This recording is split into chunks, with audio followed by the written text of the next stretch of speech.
Thank you, Mr. Speaker, and thank you, members, for your support of House Resolution 789. Our emergency responders are there for us in our time of need, and today we let them know that we are there for them. On Thursday, March 22nd, firefighters Kenneth Flanscha, a resident of the 93rd District, and Zachary John Anthony of York City Fire and Rescue Services were killed in the line of duty after a collapse of the former Weaver Organ and Piano building in the city of York.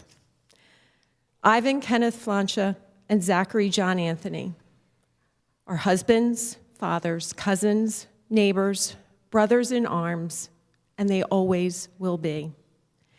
Every time that bell rings, every time that siren sounds, the men and women of our police and fire departments and ambulance services, they leave their posts, not knowing just what they will be asked to deal with.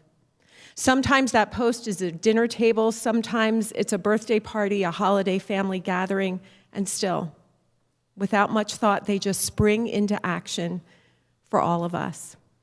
It's a task not all of us can do, and to them and for their actions, we are eternally grateful to them. The families of our emergency responders willingly give their loved ones to us, knowing all the while that any call could be their last.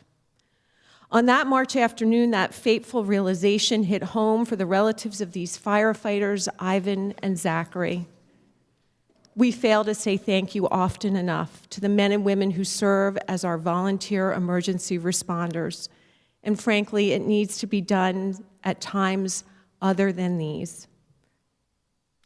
When we hear those sirens go off, that sound means something so different to them. And we know that they don't do it for the glory, but rather to satisfy a deep desire to help others in need.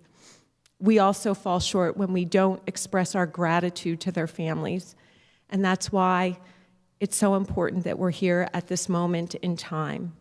In a world that so often stresses individualism, there's great fraternity in the emergency responder community. Those of us who interact with them often, our firefighters, our police officers, and our EMS crews, we know it, we see it. It shows in the outpouring of emotion when there's been a loss such as this, when their firefighting brethren travel great distances to say goodbye and Godspeed. And today, we are here to express our deep gratitude for the lives and service of firefighters Kenneth Flanscha and Zachary John Anthony.